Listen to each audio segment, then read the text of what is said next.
We get inside the minds of amazing individuals.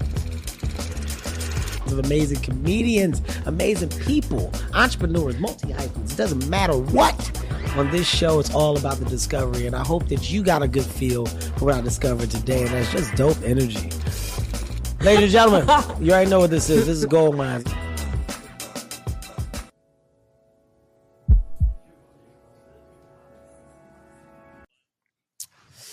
Welcome, world. Welcome to another episode of Gold Mines, where we do what? Get inside the minds of amazing people. And today's show will be no different. Lots to be discovered. And that means what? That means upon discovery, you got a job to do, people. You got a job to take that information, put it in your pocket. Do with it as you may. Oh, let me get a breakdown, guys. We're talking to a special one today. A special one with a capital S. I like that. You know what, guys? Write that down, Danny. Write a special one with a capital S. I want to make a habit of doing that. That's a big one there. That's just a new gem for all of my fans that have been listening to this podcast for years. A special one with a capital S. Let's go down to break, okay? Guys, she's been nominated for a Tony for a role in Dreamgirls on Broadway. Big deal. Very big deal. Okay. She's also the founder of the nonprofit, the Diva Foundation. Recently, she racked up all the awards, Emmy, Screen Actors Guild, and Critics' Choice for her role as Barbara Howard on the hit, and I do mean hit, TV series Abbott Elementary. Ladies and gentlemen, please do me a favor, show some love to Sheryl Lee Ralph. Oh my God. Hey, Sheryl, what an intro. Hi there, Kevin. Huh? How are you? How are you? I'm great, good. Thank you. I'm looking at the West River here in Manhattan, and okay. I love New York, but I'm looking at New York and I'm like, I miss LA. What are you doing in New York? Are you working? Yeah, I'm working. I was doing a speaking engagement today with Google, and you know, Google is such a global company, and they're one of the few international companies that still values DEI. With so many companies dropping DEI, you know, diversity, equity, and inclusion. And so many people have been saying, but it's something that we need. Why are so many people just dropping it? Well, I think you people should really pay attention to the companies that are dropping diversity, equity, and inclusion, because that means that quite literally, our involvement, our inclusion in their company, in the products that they sell, in the communities that they serve, they're not thinking about us. And when people choose not to think about me, I have to think seriously about how many times I'm going to continue to give them my money, my services, my thoughts. And so I'm very happy that I was here talking with a company that really values diversity, equity, and inclusion. Was it like a panel? Did you go and speak on a panel? Was it like a moderated conversation? It was a moderated conversation. Nice. Yeah. That's nice. That's a very important thing. You know, when you talk about diversity, equity, inclusion, I mean, you're bringing more awareness to something that I feel has gained an astronomical amount of it over the last 3 to 4 years. Just as the conversation attached to it has gotten louder and louder. So you're right. You know, where the presence has been felt, I think there's a nice impact that is shared across a lot of these corporate entities. And to those that are overlooking or haven't really established a ground of real relationship towards working and doing the right things, a bigger conversation has to be had. But I like the fact that you're on the positive side of it, and shouts out to Google. Absolutely. Being on the positive side of it as well. Sure, we got to talk. We got to get into you, and we got to get into your world. I mean, I don't know where to start, because a pioneer in this business you are. And I think the best thing is just to give the audience just a little backdrop. Where are you from, Sheryl? I am from, what I will always claim, Jamaica, which is the land of my mother's birth. So I'm always about bigging up Jamaica, but I'm actually what they would call a nutmegger from New England, Connecticut.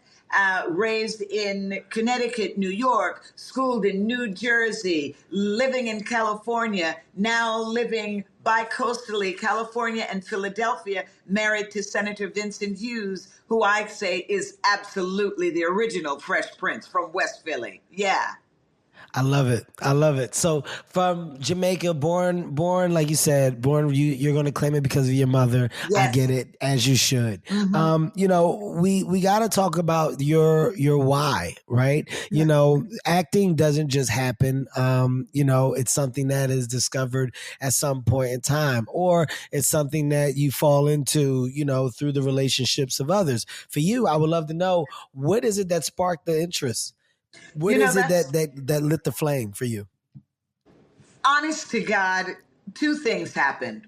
One of them was my dad, musician, musical professor, conductor, choir director, all of that stuff. Music always in my home. But one summer, he was the musical director for Summer Stock Theater, and they needed two young Black children, a girl and a boy. So he said, I have a girl and a boy.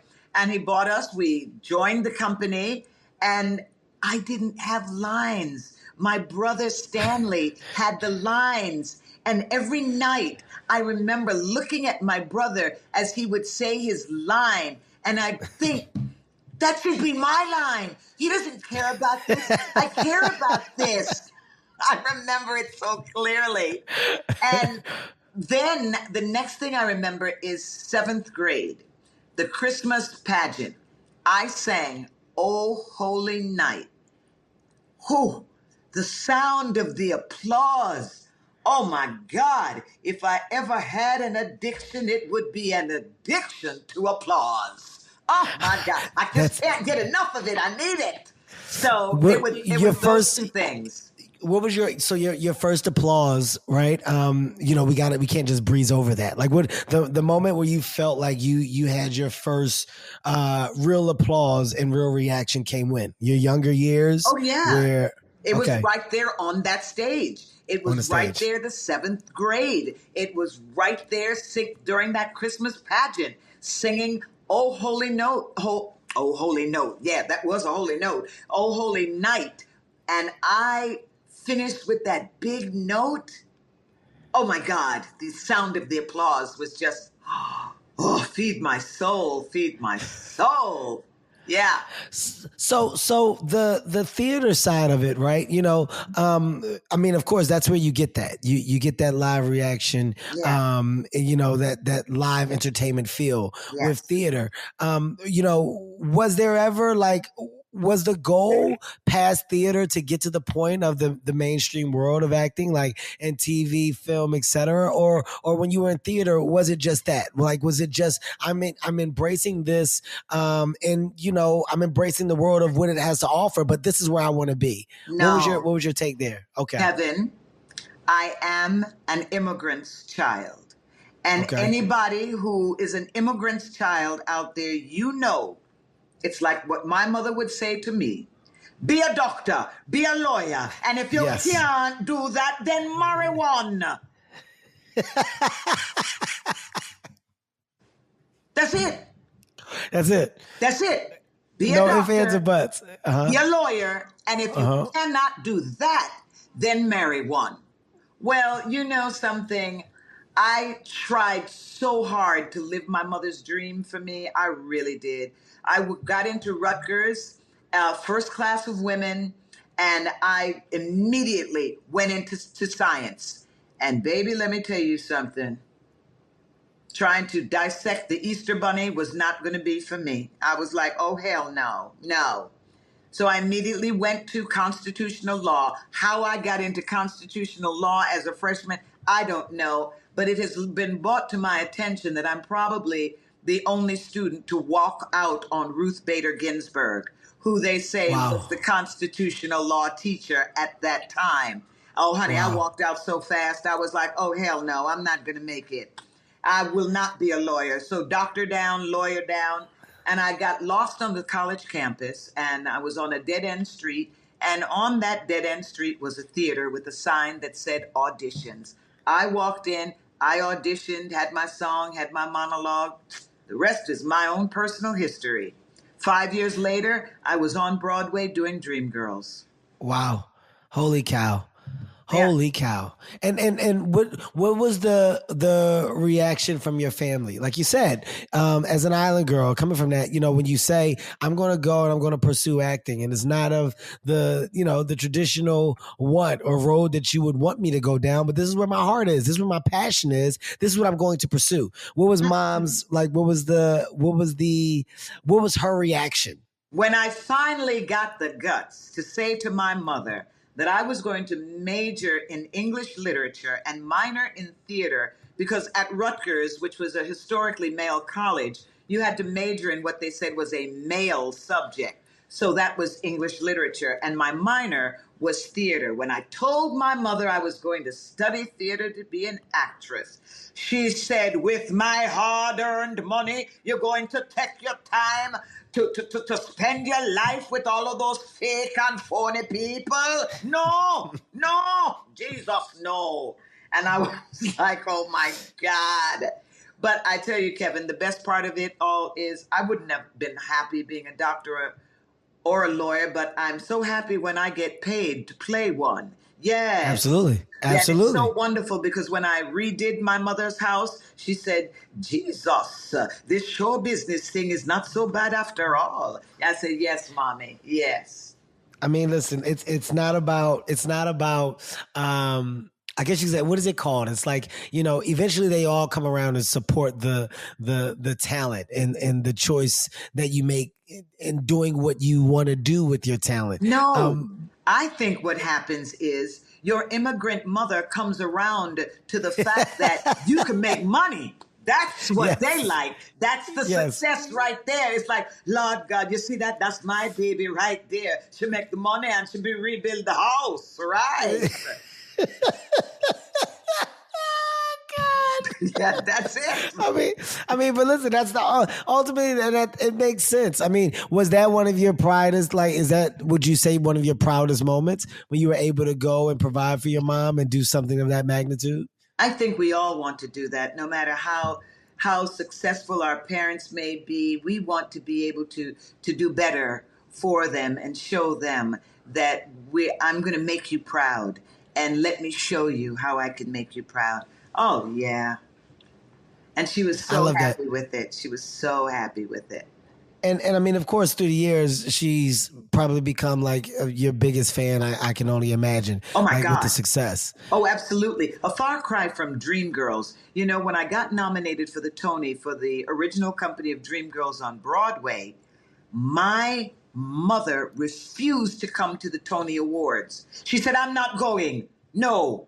You actress. You're just playing around. Wow. My dad said, Sheryl, you came into this world with your mother, but you will more than likely die alone, and you better be happy with the choices that you have made for yourself. Wow. And that was really a liberating moment for me. And somehow, soon after that, my mother decided, she was coming to the ceremony. Yeah. Wow. She sat behind us, but she was there. That's, you know what? I love that. I love the full circle moments. You know what I mean? And I like that there's a story, of course, attached to it. Let's get into the Dreamgirls play for a second. I mean, because of course, going into it, you had no idea that would become what it was, right? And the success that it started to happen, right? I'd honestly say, Kevin, when I started working on Dreamgirls, we went through so much before it became the musical that it ended up being. But there was a point when we were at our lowest, and I just was praying. I was like, please, God, please let somebody walk in here to see. We're going to make history. This is important. And then a big music producer came in. I won't mention his name, but he came and he sat there, and I was like, this is it. He's going to get it. Anyway, he walked out. He said he didn't get it. And we were down again. And then things just turned around. The money came in. David Geffen, he believed, and he ended up putting more of his money into the show.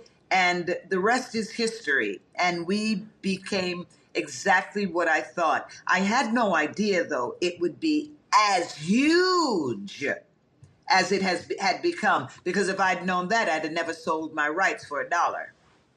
Wow. Yeah. Wow. I mean, listen, you gotta think the success that had is insane. I mean, let's just talk about the people that were also casted back then in the play with you. Those relationships. I mean, you can go down the list. Can you go down the list of the cast that was a part of Dreamgirls back in the day? Loretta Devine, my friend to this day.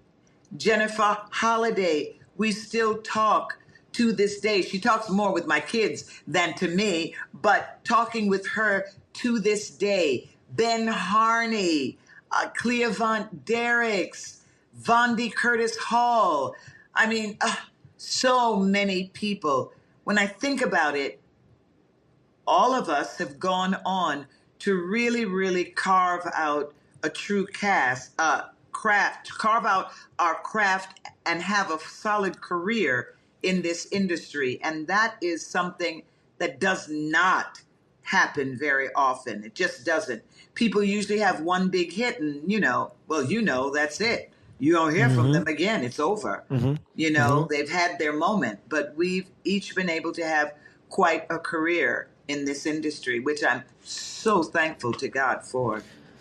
How did you feel about the movie when they made the decision to do the movie and highlight the success of the Dreamgirls and just really pay homage? What was your take on just the way it was done, the story? I was heartbroken. Why? Tell me why. I was heartbroken because a decision was made somehow not to include the originals in the film. There were absolutely spaces to put us in, but they chose not to put us in. And did Loretta have a small? I thought Loretta had a small. Didn't she have like a small role or something like that she did in there, or cameo? Loretta did. Jennifer did not. I did not. And okay. So got it. That was that. So I was so disappointed. I was disappointed for a long time around that. I also thought it was interesting. Very often people veer away from things that are important or intrinsic to the storyline, such as when you look at the original Dreams, they're all dark-skinned girls. Why were they all dark-skinned girls? Because at that time, R&B, right in the background. If you were black, darker than a brown paper bag, the brown paper bag test. If you were darker than that bag, then you were just too dark. And part of the story was the fact that these black girls from that time were so talented, no matter what color, no matter what shade they were going to make it because America was going to love them. The world was going to love them. It is not until the second act where you see the light-skinned girl come in when they're going more commercial, where they're crossing over. And that was to stay with the facts and the history of the time. And when you have other people, whiter people come in who don't understand the history, they just think it's just a show, just about some girls. But no, it's about soul. It's about our heart, our music, our drive, our overcoming, and our falling in love.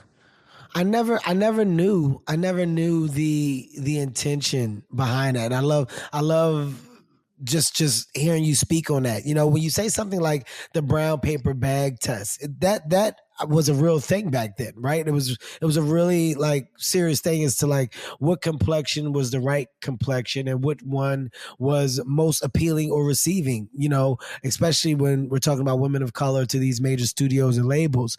Right.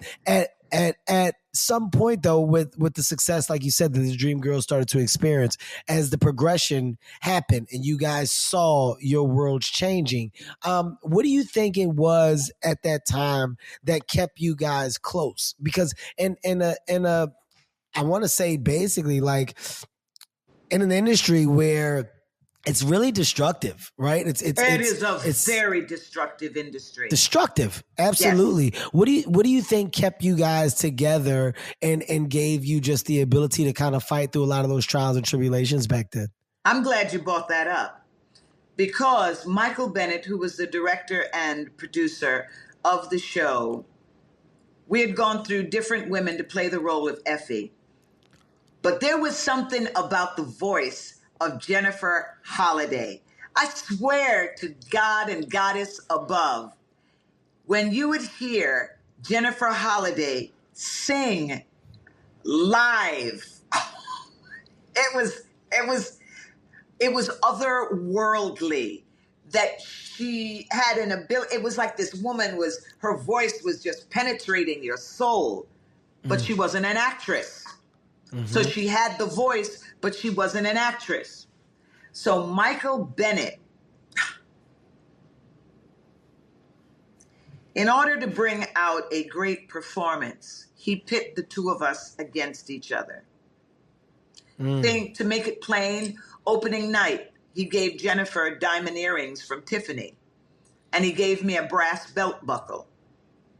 So he was always doing things to make sure there was no friendship, there was no camaraderie, that every time she would hit that stage, she was able to spit those words out at me with authenticity. It was not until years later, she and I were sitting together. We're grown women now, far from the 19 and 23-year-old we were back then. And she took my hand and she said, "Sheryl, if I only knew then what I knew now, we could have been friends. We could have been friends this whole time." Wow. But it opened the door up for us to be friends. When I wrote my first book, she was the first one to call and say, "I'm hosting your book party." Okay, guys, you know what it is. It's time for Gold Rush. Rapid fire questions coming at you fast. No thoughts, just answers. Our first career mistake that you immediately knew was a mistake. I sold my rights to Dreamgirls away for $1. And when I look at where we were then and where we are now, my God. Young artists, make sure you have a lawyer read everything before you sign it. That right there. Okay. All right. By the way, she said that earlier on in the podcast. How do I know? Because I'm a good listener. And when I have these conversations, I take everything in. Okay. What album is a soundtrack to your life and why? Oh my God. I don't know why, but there was an album with Roberta Flack, and she had a big afro on it. And she sang "Bridge Over Troubled Water," "Sweet Bitter Love." And oh my God, something about her voice, something about the intention that she sang with. But then if I really thought about it, for some reason, I love 50 Cent, that album that's got the candy shop on it. So random. So random. I love it. Okay. All right. Favorite movie that inspires you until this day? Black Orpheus. I was a little girl, and this movie came on, Black Orpheus. It took place in Brazil, and it was all these beautiful black people, shades and shapes and, everything. And they were beautiful, and they sang, and they danced, and they were in love. And to this day, I can watch that and just feel so good about what I see on the screen. I like it. All right, last question. You ready? Best piece of advice that you got from someone that you didn't want to hear it from. I had a great aunt, Virginia Capers, actress, won a Tony for the musical Raisin. And one day I was rising up in my craft, and she said, check your ego. Check your ego. Do not be run by your ego. And while you're at it, be as nice as you can for as long as you can to as many people as you can, because the same ass you kick today, you will have to kiss tomorrow. Wow, I love that. The same ass you kick today, you will have to kiss tomorrow. Put that in goddamn quotation marks. That's going in the books for me. That's a good one. All right, that's the end of Gold Rush. Guys, you already know what it is. Rapid fire questions with rapid answers from those that you want to hear it from. Thank you, Sheryl. With the director's choice of his approach to get the best out of the talent. Looking back on that now, do you feel like, do you feel like it was a great decision on the director's behalf? Or like, do you feel like, there's another road that we could have taken and we still could have gotten the best? Like if you could unravel, would you, or would you leave it the same? Well, you know what? I always feel what is for you can be unfeel. You're going to get what you forget because that's what God has set up for you. So I was supposed to take that road like that with her. And she won a Tony. And I got a Tony nomination. She won the award. I got the nomination. And you know what? I don't think I have suffered too much from that. I always say to people, going into this industry that we both know can be very destructive. I'm always like, I've already danced with the devil. So what you going to do? What you got? I know how to dance. So come on, bring it. I love your take. I love just your outlook.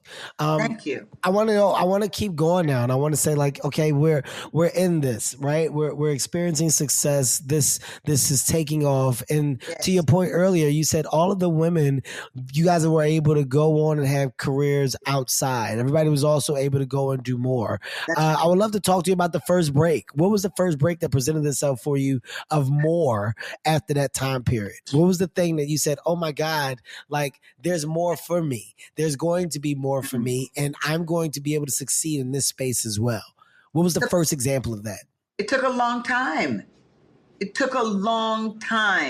There were a lot of magazines. Some magazines weren't going to print the Black girl, but there were some magazines that did print the Black girl.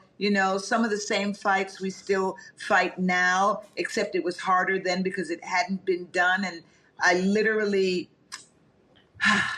I'll never forget one day I was on stage and I could not remember my lyrics to the song. It was One Night Only.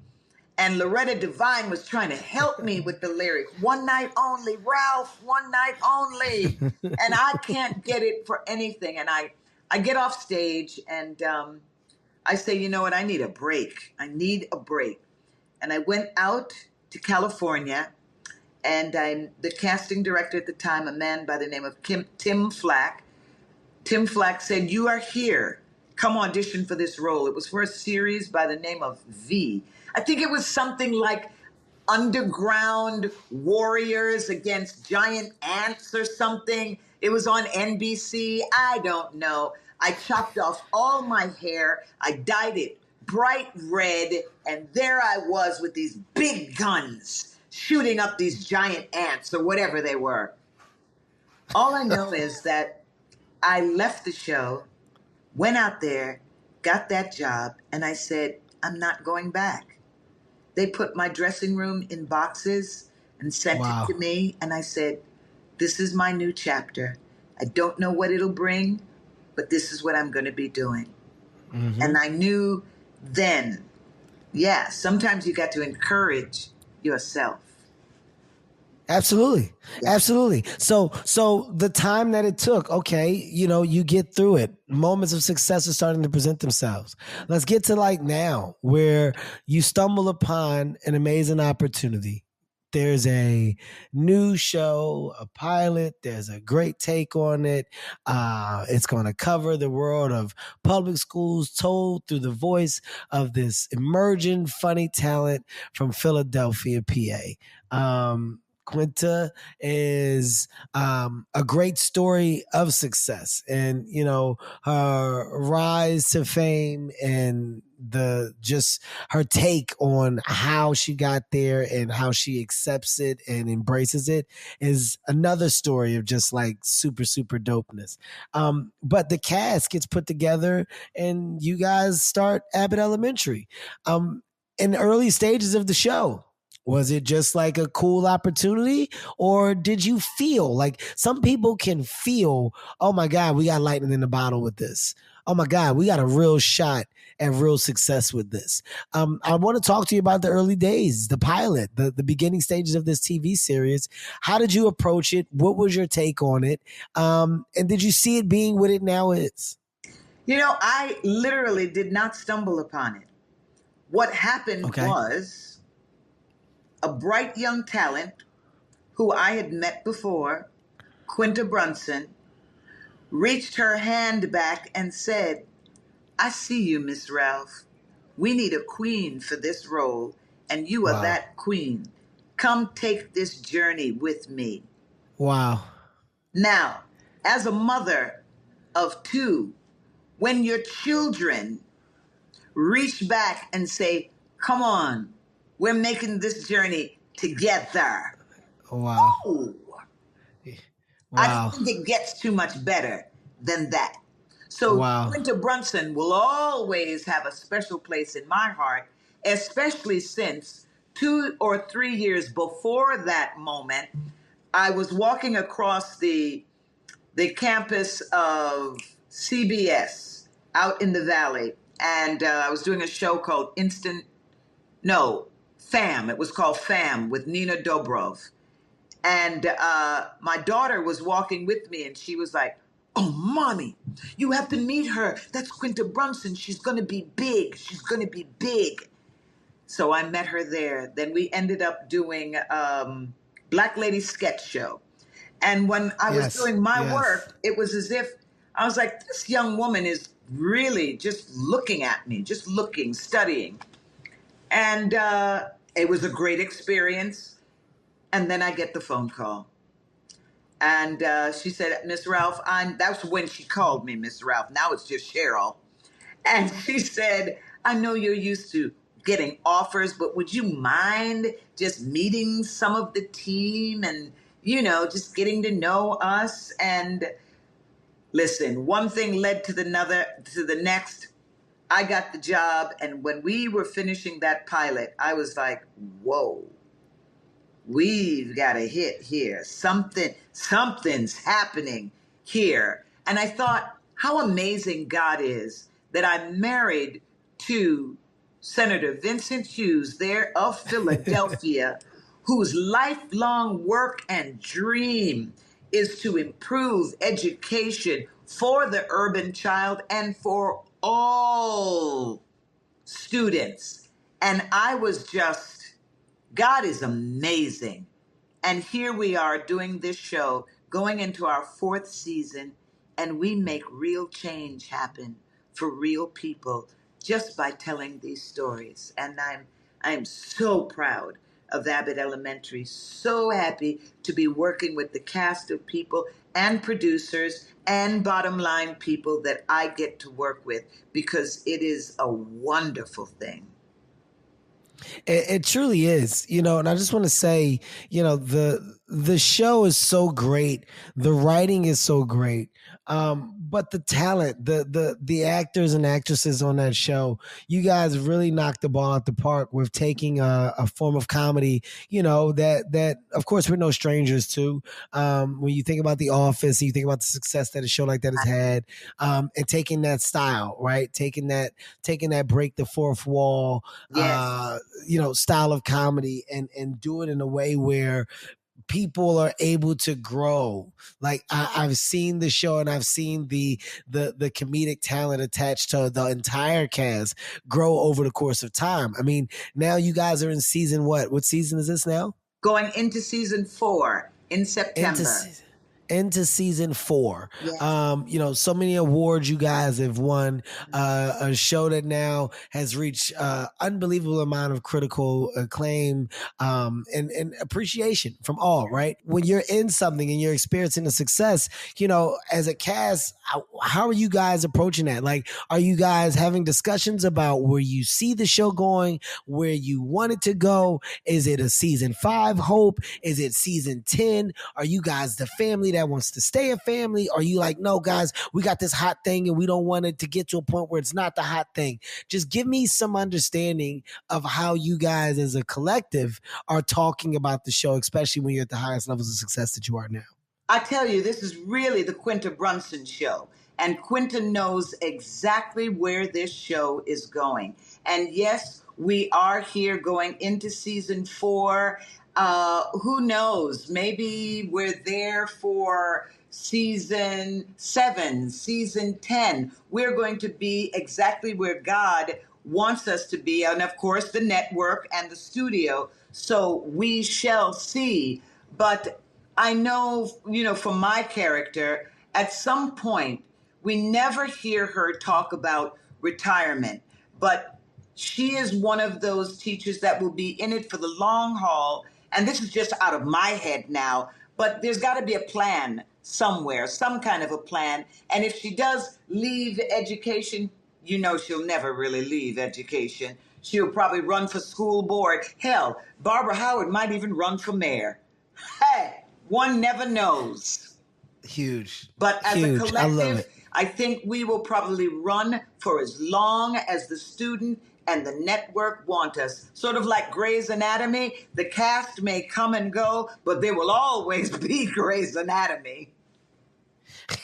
Well, you know what? I mean, look, you guys are in this time today. It's weird because I feel like, getting to the 5th season is the win. If you can get something and you can get to the 5 season space, that's a phenomenal run in television, right? For us, when you start talking, but for us, because of the strike, it would have to be the 6th season because we are down 8 episodes. Okay. Because we could only do 14 for season 3 because of the timing that we came back post the strike. Wow. Okay. I got it.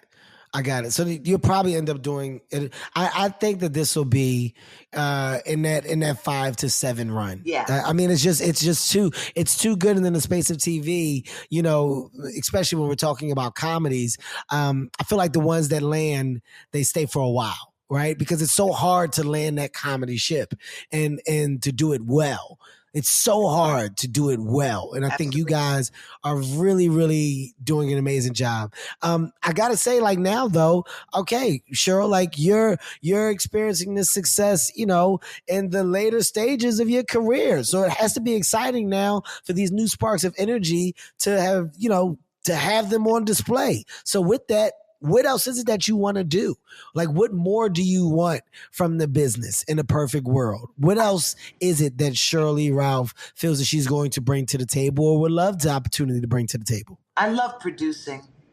I love picking the right projects, putting the right people together, and I love projects that have something to say that move the needle, especially for the image of Black people. I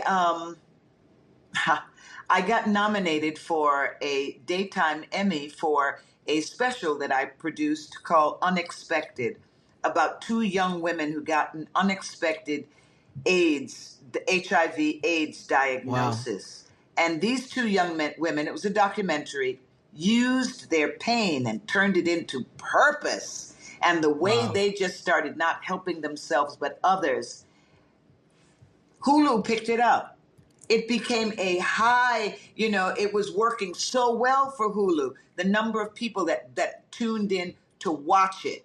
And I said, a high performer. And I said to myself, wow, it's about moving the needle. It's about telling the stories that haven't been told, that if you do it, people will watch it. So I really want to lean into doing more of that. I want to do a holiday special where it's not just the whole jingle, jingle, ain't we happy, blah, blah, blah, look at us. But the fact that you acknowledge that people have been through a difficult time. They've been through a good time. They've been through a hard time. Maybe they've lost somebody. But here's a message for you from us, the entertainers, because sometimes people don't realize we go through things too. To offer people something a little differently than they've had in the past. Yeah, I love producing, much more than directing. But thank you and your company for hiring my son to direct something for you all. You hired him to direct the Pampers commercial. I said, I'll always love Kevin Hart. Thank you, Kevin. Thank you, baby. I love that you are talking about producing. I mean, look, I think that producing really ignites the life after the job, right? It's like because we get smarter, we get sharper, and I forgot who I was talking to. I think it was Chris Rock, Dave Chappelle, and our discussions are always talking about like how later on in our craft is like when we feel like we get better. right? And this isn't like a sport where you wear down or your knees hurt and you can't jump or you can't shoot the way you used to. The sharper we get mentally, the more opportunities we can create, the more revenue you can actually generate. And as you're talking about producing, writing, directing, anything, I think like you're basically talking about putting that world of experience that you've been able to gain over the years to use in a different way. So I understand, and I see it and I get it. And I think the business will get a lot of great content from you. They'll get a lot of smart content from you just because it's where your passion is. When you said not directing, have you dabbled with the directing space a lot? And if so, you are a fan or aren't a fan? You know something? I like directing, but I really believe that anything you do in your life, it must be something you absolutely love. 'Cause, you know, I have a passion for producing. I have a passion for acting and performing. Directing, it's that whole thing of moving people in different places, and you have to really sit there with the vision, and you have to absolutely know the piece, where it is we start, where it is we end. And it's like when you direct TV, my God, you're there getting prepped weeks before, you're there editing and wrapping it up weeks after. I'm like, ugh, oh my God. That's different from producing, where I see where all of this is going. I see how all of these people are coming to, oh, you know what? I think maybe I'm in it for a much longer haul, for a much bigger payoff. Yeah, that might be it. I like that. I like that. Directing for me, I've talked about it on here before. Directing for me is a lot just because of the post. Sitting down and having to deal with the post for a duration of time, like that's where it gets tricky for me. That's where I'm like, all right, I don't know if I got the time to like really just dabble into this day in, day out. Like that's where I have to make the decision off of what I'm going to give this time to and why. Exactly. Yeah. Exactly. Yeah. You've got to have passion for it, because directing takes up a huge part and portion of your life. Yes, you're absolutely right. Well, I'll tell you what, you have not taken up enough of my time. You know, talking to you and just hearing just, you know, the stories. I'm a history junkie, especially within our culture. Like, you know, when you can talk to the people that were, you know, present during a time where things were significantly different, and they are a part of like the weathering the storm conversation and the change that we're living in now and the changes that we're starting to witness. Well, the frontline workers and fighters from back then, when you got an opportunity to talk to them, you got to embrace it. And you are one of those that were on the front line. Like when you just talk about something, and I don't want to say simple because it's not simple, but when you say the brown bag or the brown paper bag test and the complexion and just the hardships of the dark skinned woman and you know what you had to endure and overcome back then to quote unquote make it, you know, to get to the place of mainstream, who had to be involved and why, and the extension of opportunity came from the lighter skin color of one that was brought into the group. There's so much, and just hearing you touch on those things, I know it's refreshing to me. I hope the audience can really understand, like in depth, just what you said, and you know what the Dreamgirls are, the Dreamers. I mean, back then were really about. That information is so important. It's so valid, and it's valuable. So just so to us. Yes, because intentionally, so much information is and has been held back from us. I am positive that when you see people saying they're going to, you can't read this book, you've got to take out African American history, we don't talk about this, we don't believe in DEI, diversity, equity, and inclusion. When you see things like that, that is when I say to us, they're about ready to flip the script on us. They're about ready to change the game on us. Wake up, and I don't care who wants to hijack the word, but we must stay woke.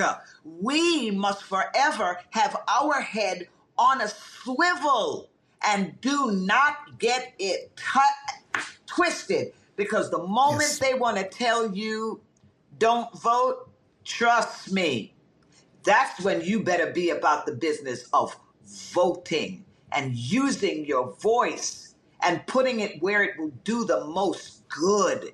When I hear young people talk about, well, I'm not voting because of this, because of nothing, do not let us go back to the 20s, 30s, 40s, and 50s, because there are people who want to take us back right there. And they will gladly if we fall for the okie doke.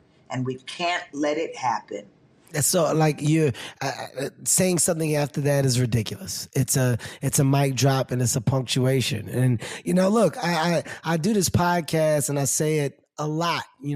I do it not only because I'm a fan of those that I talk to, but I'm intrigued. I'm intrigued, and there's questions and there's things that I'm curious about your journey and about how and about where you come from. Hearing you talk about Jamaica, hearing you talk about your mother, hearing you talk about the discovery of acting and you falling in love with the applause and the stage. And then from the stage, it took a while for you to figure out what the next thing was. It didn't just fall into your lap. And when the time was right, it was right. And you took advantage of it. And ultimately you still fall into an amazing place of success because of the drive, the consistency, the persistence, more importantly, the belief. And that's what I want people to take away. Without the belief, without the self-aware, without the self-awareness, it's very hard to win at anything. And you put a lot of that on display today, Sheryl. You really did. And it was a refreshing and uplifting conversation. And I'm thankful for it. I don't take these things for granted. I truly appreciate you, your time, and your transparency, right? And I want you to go back to that amazing set that you're on. You give my love to Quinta and the rest of the cast, and just say, like, congrats. I'm very happy for you guys, and I hope that you guys get to that 7 or that 10, whatever the mark is, that you guys have set for an ultimate ending. I hope that it comes. And I hope that you get into the space of producing after. I'm wishing you nothing but the best. This is an amazing time. And I'm glad you were able to join us this season on Abbott. Yes. A very, very funny episode, by the way. Very, very funny episode. Love Taraji, love Quinta, but it's very, very funny. And for those who haven't, make sure you guys check it out if you can. Sheryl Lee Ralph, ladies and gentlemen. This is Gold Minds. You know what we do here. We get inside the minds of amazing people, and today's conversation was no different. Thank you, Sheryl. Until next time.